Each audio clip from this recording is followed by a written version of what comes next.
Alors bonjour, mon nom est Michelle Connaughton. Je viens de Peterborough, Ontario. J'aimerais vous présenter mes toiles aujourd'hui. Je reste à Saint-Ferréol-les-Neiges depuis 13 ans et la place m'inspire beaucoup. Je fais les dessins et les toiles en acrylique. T'es un artiste, rien qu'un artiste. Les pieds bien ancrés dans la terre et les yeux tournés vers la mer. T'es un artiste, t'es un artiste, idéaliste. Bonjour Michel. Bonjour, Monsieur Dufresne. Michel Connaughton. Oui, Connaughton, c'est un nom irlandais. Irlandais. Oui, Mais vous n'êtes pas né en Irlande comme tel. Vos parents ou vos grands-parents peut-être? Exactement, oui. Mes parents ont migré au Ok. Canada en 1952. Je suis née en Ontario. En Ontario. Oui. C'est pour ça que j'ai encore un petit accent. À peine. Juste pour ajouter du piquant. Un petit peu une teinte d'exotisme. Je suis très fière de mon français. Ça fait 27 ans que je suis au Bon. Québec. Alors, Vous parlez très, fière de très ça. bien français. Maintenant, je sais la différence entre à Québec et au Québec. Ouais. Je suis intégrée maintenant. Vous êtes arrivé au Québec dans quoi? À la fin de votre secondaire, je peux dire? C'est ça, oui. Après le secondaire, le français m'a toujours attirée. Je voyais Québec de loin, mais je ne parlais pas français. Hein. Seulement à l'école secondaire. Alors, quelques verbes et quelques mots vocabulaire. Mais, alors, j'ai continué à suivre les cours en français. À la fin de ce cours-là, c'était un cours au collège avec les adultes. Il y avait un voyage à Québec et je suis venue en 86. Les voyages Ça fait d'étudiants, longtemps. Oui, quelques c'est jours, ça. puis... Alors, je suis tombée en amour avec le Québec. Mais encore une fois, je parlais très, très peu en anglais à ce moment-là. Et il y avait aussi le côté artiste chez vous qui était latent, si on peut dire. Puis là, vous vous êtes dit, je peux peut-être combiner les deux. Ça s'enseigne Alors, aussi au quelle belle Québec. ville, hein? les Oui, arts. c'est Hein? facile de tomber en amour Bien avec sûr. Québec, c'est sûr. C'est beau partout. Même là, quand je visite le Vieux-Québec, c'est toujours très beau. Surtout avec les événements qu'ils font maintenant. Et très artistique, avec les lumières cet hiver sur les édifices. C'était vraiment magnifique. Donc, vous êtes installé à Québec et vous êtes inscrite à l'Université Laval pour étudier en art, Oui, c'est en ça. art visuel. Voilà, à la fin de ce cours en français, j'ai rencontré mon mari. Elle était une serveuse dans un restaurant. Alors, ce voyage-là, c'est là que j'ai eu mon contact avec le Québec. Alors, j'ai déménagé ici quelques mois plus tard en pensant qu'au pire, je vais améliorer mon français si ça ne marche pas avec mon chéri de Montdalaf. Ça fait 27 ans maintenant. Mais voilà, alors, au lieu de reprendre des cours en français, j'ai décidé d'aller à l'Université Laval en français, mais étudier quelque chose qui m'intéressait. Les arts visuels, la communication graphique aussi. Parce que j'avais déjà fait 2 ans collège en publicité en Ontario. Vous aviez Avant déjà ça, amorcé c'est une vrai. spécialité. Non, là. je travaillais Ok, déjà je dans la comprends. publicité. Puis vous travailliez déjà dans le domaine. Ok. J'étais dans une boîte de graphisme à Peterborough. Ok. Je viens de Peterborough, Ontario. Ok. Quand je suis venue ici à Québec, je travaillais encore là-bas. J'ai lâché cet emploi-là, un bon emploi, mais encore une fois, mes instincts m'ont dit que ce serait une bonne idée de venir ici. Ça m'a toujours attirée depuis l'école secondaire. Et c'est à l'école secondaire que j'ai appris, que j'ai vu avec les exercices que les professeurs nous demandaient de faire dans les cours d'art. C'est là que j'ai découvert que j'étais capable de dessiner. Toute jeune, Alors, plus jeune encore? Est-ce que vous l'équivalent de dessinez? 16 ans, 15-16 ans. Mais quand vous étiez plus jeune encore? Mes sœurs et moi, on dessinait toujours. Hein. C'est ma grande sœur, Ce qui est quand même Colleen, assez qui cool, va ouais. dire à tout le monde que c'est elle qui a parti toutes mes capacités d'art. Qui parce était la que source de votre carrière, On votre colorait vocation. dans ouais. les livres ensemble, toute Ah, jeune. ouais. C'est elle Ouais, qui ouais. achetait les livres chez Woolco, chez Woolworth dans le temps. Ouais, ouais. Alors, on dessinait ça. Mais c'est vrai que c'est peut-être là que ça a commencé. Mais c'est avec l'école secondaire, surtout les choses qu'on fait à l'école. Et ça m'a fait découvrir que j'étais capable de... je travaille souvent à partir d'une photo. Ça a commencé comme ça. Alors, c'est encore le cas que je prends des photos de...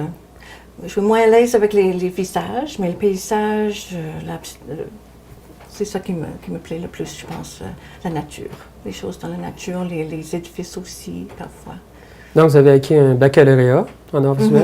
Oui. J'ai passé 12 ans. Il y avait des cours de dessin aussi, toutes sortes, l'aquarelle, l'huile, plein de techniques. Donc, tous les médiums, là, les principales techniques. Mais je suis devenue infographiste à ce moment-là. OK. Les ordinateurs arrivaient. Ah, oui. C'était vraiment nouveau dans le temps. J'avais peur d'imprimer tellement en tout cas, c'était tellement nouveau. Ce qu'on appelle les nouvelles technologies, c'était vraiment les nouvelles technologies à cette époque-là. Maintenant, ça devient un incontournable. Là, si quelqu'un veut j'ai une de mes filles qui s'impliquer professionnellement dans le domaine et pas juste faire. Alors, quand je travaillais dans la publicité, des fois, j'ai dessiné aussi. Et là, vous avez continué de travailler en publicité, en communication après cette formation-là? C'est ça. Après l'Université Laval, nous avons déménagé à Montréal. J'ai travaillé dans la même boîte pendant 10 ans. Alors, on a choisi Montréal parce que, dans le temps, encore une fois, mon français n'était pas aussi... je n'étais pas aussi à l'aise comme je suis présentement. Alors, on a déménagé à Montréal. On a décidé de faire le saut et voilà, j'ai trouvé une belle place.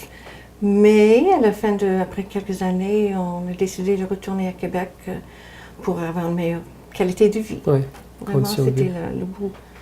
Yeah. Avoir un rythme de vie plus stable. J'avais plus de temps où on avait des enfants. Comme j'ai travaillé dans le boîte de graphisme, après ça, on a décidé d'avoir une famille. Alors, en déménageant ici, j'ai pu rester à la maison aussi. J'ai dessiné un petit peu, mais vraiment avec les enfants, ce n'était pas possible. C'était vraiment... j'ai recommencé peut-être il y a 10 ans à peu près, de retourner à pouvoir avoir le temps de dessiner et peinturer. Considérez-vous que vous avez repris à peu près l'endroit où vous avez laissé, dans le sens que vous parliez des paysages qui vous attiraient davantage, même les édifices. Oh, c'est sûr que ça vous avez recommencé un peu avec ces sujets-là. Puis, ça a commencé parce que j'étais avec les enfants à côté d'une piscine, alors je vois une belle scène. Je dis, je pense que je vais briser la glace, je vais essayer de la dessiner, pour pas mourir de ça, ou si c'est pas bon, c'est pas grave. Mais il y a toujours ce stress-là quand je commence une toile, même mélanger mes couleurs en début, quand je commence. Est-ce que ça va être beau quand c'est fini? Beau à mon goût. C'est une chose ce que j'aime dans la peinture, c'est une chose, c'est sûr que dans la vie, que personne ne peut me dire que si c'est bon ou pas bon, correct ou pas correct. Alors j'aime ça de... votre objectif, votre critère, c'est l'atteinte de la beauté, dans le fond. Qu'est-ce que je veux étant entendu qu'il n'y a rien de plus subjectif que la beauté. Ce qui est beau pour les uns ne l'est pas forcément pour les autres. Dépend de nos critères d'appréciation. L'âge, notre sexe, nos ascendances culturelles. Il y a plein de choses qui font qu'on juge des choses plus belles ou moins belles. Donc c'est, on ne peut pas plaire à tout le monde quand on crée une œuvre. On part d'abord de soi, de ce qui nous inspire. Puis tant mieux si ça... Et ça vient de nulle part, parfois. Dernièrement, la chose que j'ai faite dernièrement, j'ai cherché quelque chose que je pourrais faire avec des crayons, parce que où je voulais travailler, je ne pouvais pas travailler avec les peintures, je pensais. Alors, juste comme ça, j'ai trouvé une image dans une publicité, et je suis tombée en amour avec les feuilles en arrière. Le décor. Le décor. Pas lui, mais le décor. Alors, avec les crayons, j'ai fait celui-là. Alors, j'aimais ça parce que c'est abstrait. Le monde voit des choses différentes. Chaque personne à qui j'ai demandé qu'est-ce que c'est, souvent, c'est pas la réponse que la réalité. Non, je comprends très bien. Ça a déclenché, ça vous a inspiré. Voilà. Puis en même temps, comme si c'est déjà dans cette minuscule photo-là, il y a peut-être déjà un certain flou, parce que le focus a dû être fait sur la personne plus que sur le fond, donc ça vous a un peu influencé. Vous avez accentué au point que vous avez accentué le flou au point que c'est devenu en fait une abstraction, on peut dire. C'est différent pour moi de faire quelque chose comme ça. En général, qu'est-ce qui vous inspire le plus actuellement, disons? Ce sont les paysages? Paysages surtout, oui. Je prends beaucoup de photos de la côte de Beaupré. C'est un sujet toujours très beau, l'île d'Orléans. J'ai une vue vers Québec d'ici qui est formidable, que je suis en train de faire aussi. Parce que la raison de ce toit-là, c'est que c'est une très belle vue. Ici, dans ma maison, on voulait faire une fenêtre ici, de cette vue, pour voir cette vue. Mais j'ai dit, non, je ne peux pas faire une fenêtre, mais je peux le peinturer peut-être. Alors, je suis en train de créer une scène. Au lieu de mettre une fenêtre je me dans ma permets- maison, je vais mettre une scène que je veux. Je me que permets j'aime. de faire une petite mise au point. Là. Les gens l'auront su probablement par l'intro de l'émission, mais on est à Saint-Firol-les-Neiges. Vous êtes dans un emplacement justement qui est vraiment perché là, par rapport au niveau du fleuve. Donc, Oui, c'est ça, chanceuse. vous avez des vues panoramiques extraordinaires. Mhm, là. Dès que vous éloignez un petit peu de la maison, puis la sinuosité de la route, les ouvertures. Exact. c'est sûr que Les ça- inspirations partout. Puis la C'est route tout nous cachette. invite à bouger, à l'explorer, et puis donc à retrouver d'autres perspectives, d'autres angles. Puis, Mhm, yeah. Des paysages, est-ce que ce sont des paysages que vous traitez tels que vous les voyez, ou est-ce qu'il y a une certaine forme d'interprétation? Est-ce que vous y Oui. introduisez des personnages, ou au contraire? Mhm. Oui. Alors, par exemple, celui, je ne l'ai pas fait encore, mais non, je n'oserais pas de bouger. Je vais parler d'une autre Oui. chose. Alors, il y a une toile que vous allez voir tantôt. Oui. C'est un mélange de deux photos. Une photo de... Le principal, si je peux vous le montrer, c'est celui-là. Ça, c'est la photo. C'est une scène de l'avenue Royale. Je ne sais pas si je peux dire qui reste là ou non, mais bon, alors, mais ça arrête là. Alors, j'ai ajouté un petit quelque chose de plus dans la toile, une scène qui va encore plus loin. J'ai été inspirée pour cette toile par la madame qui reste là, en visitant son terrain, en regardant la vue qu'elle a, la vue qui est dans la toile. Elle disait, quand je regarde, je voyage. Ouais. Elle ne voyage pas beaucoup, hein, elle reste sur son terrain. Puis, Voyage dans son imaginaire. Yeah. Alors j'étais, wow, c'est vrai, c'est beau ça. Alors dans la toile, je voulais que le monde continue à voyager tout le long. Et à tous les petits coins qu'on regarde quelque chose, on voit une autre petite quelque chose qui est caché, que j'ai mis, j'aime ça détaillé. Un peu comme, Qu'on sent qu'on un peu est comme les là. poupées russes aussi. Hein, Un un peu peu comme les poupées russes, dans le sens que quelque chose de plus grand qui contient quelque chose de plus petit. Oh puis oui. qui nous amène, on peut Oui, imaginer j'aime là, ça, que ça les se gens poursuit. puissent C'est soit ça. le voir de loin, mais Exact. aussi en Une approchant, convergence. ils vont encore voyager. Oui, tout à Souvent fait. dans mes toiles, je vais mettre des petites choses Ouais, cachées qu'il faut savoir. Il faut regarder plus longtemps. Puis, je vous repose la question, mais je vais glisser aussi sur l'autre type de sujet, où les personnages dans des paysages, mais des personnages seuls aussi. Je pense que vous aimez beaucoup faire des portraits également. Puis dans Il y avait un différents styles. dessin, je ne sais pas où il est, le dessin. Alors, je vais vous montrer deux choses en particulier, parce que c'est les deux choses qui m'ont marqué, qui m'ont montré que j'étais capable de dessiner.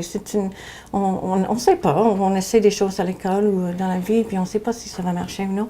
Alors, mais ça, c'est un petit dessin, le premier dessin que j'ai jamais fait. C'était l'équivalent de secondaire 3. J'avais à peu près 15 ans. Alors, quand j'ai fait ça dans la classe, j'étais impressionnée. Quand je regarde ce que j'ai fait, ça me surprend encore que je suis capable. Ça serait une très belle illustration pour de la littérature jeunesse, par exemple. J'aurais très bien ça dans un livre destiné aux enfants, justement. Là, c'est le dessin très approprié. Alors, deuxième projet qui m'a inspiré beaucoup, qui m'a amené de dire que je suis capable de peinturer. Encore une fois, à l'école, l'exercice, c'était de prendre une photo, n'importe quoi, tu mets des carrés et tu essaies de copier qu'est-ce que vous voyez dans les carrés. Et encore là, c'est encore ce que je fais. Regardez ça, puis essayer de le faire tout en même temps, on vient folle de regarder toutes ces couleurs-là. Alors, c'est comme un casse-tête pour moi, morceau par morceau, maison par maison, arbre par arbre. Je suis là, je suis dans le moment, je suis soit au Vieux-Québec quand je peindre, ou bien je suis dans la scène. C'est ça que j'aime de la peinture, on perd le temps très facilement. Alors, avec ces carrés-là, c'est ça l'exercice que j'ai fait. C'était 16 par 20, je crois. C'est une photo. Et voilà, quand j'ai fini ça, j'ai dit, oh my gosh, j'ai eu un peu de talent. Donc, c'est des choses très différentes. Ce que vous venez de montrer, c'est une scène de sport. J'en ai fait d'autres aussi depuis quelques scènes de sport aussi. Du sport, la nature beaucoup, les portraits aussi. Oui, c'est ça, j'allais dire. Les portraits au crayon. Le premier portrait, c'était de mon papa. Je les ai mis là pour les avoir proches. Il y a un dessin en plomb que j'ai fait dernièrement aussi. Alors, encore avant l'école secondaire que j'ai découvert ça, et j'en fais de temps en temps quand je peux, parce que ça prend au moins 1 heure de faire n'importe quoi, avoir le temps de commencer quelque chose. Alors ça, c'est un petit dessin d'un monstrueux. Mais j'ai fait des portraits de mes parents. On se croirait dans l'imaginaire des contes scandinaves. Ça venait d'un livre. Des Vikings ou des... Un livre avec les dessins comme ça, avec les Vikings. Alors, mais c'est quelque chose que j'ai fait dernièrement que j'aime beaucoup. Je précise pour les gens toujours, là, ça c'est des photos de choses que vous avez dessinées. C'est ce qui explique. À partir d'une photo. Ça, il peut y avoir une différence là, dans le reflet. Je vais le faire noir et blanc. C'est ça. Alors, ça, c'est comme une photo comme celui-là. Ça, c'est ma belle-mère. Et j'ai fait un portrait d'elle aussi. Alors, celui-là, c'est récent. Mais celui-là, j'aime la petite histoire avec celui-là. Ça, c'est en face de la basilique Saint-Anne-de-Beaupré. Oui. Quand vous regardez vers le fleuve, à un moment donné, avec les nuages, il n'y avait aucun... On ne voyait pas l'île d'Orléans en arrière. C'était blanc, blanc, blanc comme ça. Alors, avec le temps, j'ai fait ça, mais à un moment donné, un matin, vers 10 heures, j'étais étonnée de voir 3 lumières dans le ciel. Ah non, c'est bizarre, hein? Mais il y avait quelqu'un qui arrêtait à côté de moi pour dire, est-ce que c'est normal, ça? Mais en tout cas, c'était tout... J'ai mis ça dans la toile, dans le dessin, parce que je trouvais ça comme le Trinity. C'était vraiment un moment spécial. Et vous savez, Mme Connaughton, que c'est un phénomène d'optique qui a été étudié. C'était la première fois que j'ai vu ça. Et qui est relaté dans l'histoire. J'ai chez moi un livre, un recueil d'anecdotes anciennes qui remonte aussi loin qu'au 17e siècle. Et il y a eu un événement à un moment donné où des gens avaient observé exactement le phénomène dont vous parlez. Puis l'illustrateur de cette publication-là, qui remonte les années 20 ou 30, a représenté là, ces 3 soleils-là. Oh oui, aussi. Oui, donc vous avez été témoin d'un phénomène qui ne se produit pas souvent, mais un peu comme une éclipse de soleil ou une éclipse de lune. C'est ça, j'ai vraiment peur à ce moment-là, mais bon. Donc je vois je dessine encore tant que je peux. Il y a le côté merveilleux aussi qui vous fascine. Les choses qui arrivent quand on peint. Une chose... que j'aimerais vous montrer. Il y a 2 ans, quand j'ai commencé la grande toile que je suis encore en train de faire, j'étais ici, souvent quand je travaille en acrylique, pour avoir les grands espaces, je travaille plat, parce que sinon ça va couler. Et puis, bon, j'avais mis la grande toile sur la table ici, je peinturais le ciel. Et juste quelques mois, il me semble que c'était quelques mois avant, on avait un Airedale, un chien qui est décédé. Alors, je peinturais. Tout d'un coup, je vais vous le montrer, l'image parfaite d'une tête d'un Airedale qui est apparue dans la toile. Je pleurais. Des choses qui arrivent quand on dessine ou fait les arts, les moments magiques. C'est là qui... Ça, c'est souvent l'œil de l'artiste qui voit, ou selon sa discipline, qui entend des choses que d'autres ne voient pas ou n'entendent pas. Puis à un moment donné, lui, par la projection de son art, de sa technique, il va les faire apparaître de façon concrète dans son œuvre et les faire partager aux autres. C'est vrai en littérature, c'est vrai en musique, c'est vrai... Quand on parle de Michel Tremblay qui traduit la vie du plateau Mont-Royal, tout ça, puis à un moment donné, ça devient une représentation tellement vraie, tellement authentique pour les gens que tout le monde s'y retrouve. Mais au départ, pour lui, c'est peut-être juste, comme on dit, un flash, là, une illumination, là, un souvenir très, très précis, un instant de magie, comme vous dites. Donc, oui, c'est une belle indication pour... Vous avez travaillé donc quelques années après votre formation à l'Université Laval, puis, bon, la famille a fait, les circonstances ont fait que vous avez été obligé de prendre un peu de retrait. Là, vous nous faites... Ce n'était pas une obligation. Vous nous faites mais vous nous faites partager presque pour la première fois des choses qui sont de vos petits trésors.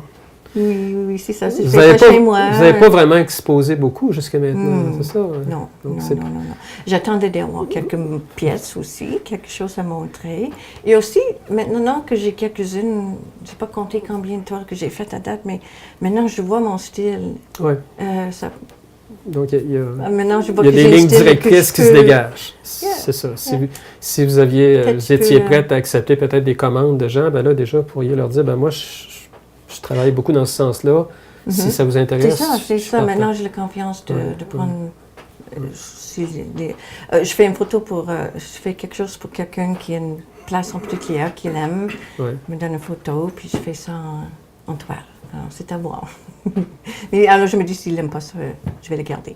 Est-ce que vous commencez sérieusement à penser à des événements où vous pourriez je sais qu'il y a des bientôt, ombres, c'est ça, des salons, Château-Richer. J'ai pensé à ça. Ce serait une amorce pour vous faire connaître, vous menez éventuellement vers des expositions solo. C'est dans l'avenir. Oui, j'ai pensé à ça souvent, de faire ça, mais c'est ça encore à date, c'est un peu difficile à les vendre. Je ne suis pas prête à ça encore. Je l'ai fait pour moi. Ce que j'aime avec les toits, c'est qu'aussi ils vont rester sur la terre plus longtemps que moi. Ça va être mon héritage. C'est tout à fait de partager les belles choses que j'ai vues, que je veux. Assez beau que je veux les présenter sur une toile. On parlait des paysages, on parlait des portraits. C'est vrai dans les deux cas, parce que les gens, on est tous appelés à vieillir. Certains plus vite, plus rapidement que d'autres, là, quant à leur apparence physique, mais c'est ça, c'est fixer des moments de la vie. Les paysages, je pense que le Québec là, est un beau laboratoire avec les 4 saisons, puis les demi-saisons, c'est constamment en évolution, puis l'urbanisation qui gagne de plus en plus des régions plus campagnardes comme la Côte-de-Beaupré, l'île d'Orléans, fait que aussi le paysage se transforme de façon quasi permanente. Donc ça devient important que les artistes, photographes, peintres fixent aussi des moments d'histoire. Les gens sont intéressés à voir les toiles, les choses de la Côte-de-Beaupré. C'est très populaire et le monde aime ça. Michel, ça a été un énorme plaisir Oh, merci. C'était un grand plaisir. On va voir apparaître de toute façon des images pendant l'émission de ce que vous nous avez montré. Là, vous avez donné un petit aperçu. Là. Ça dépend où je suis aussi. Avec l'école secondaire, c'était les sujets entourés.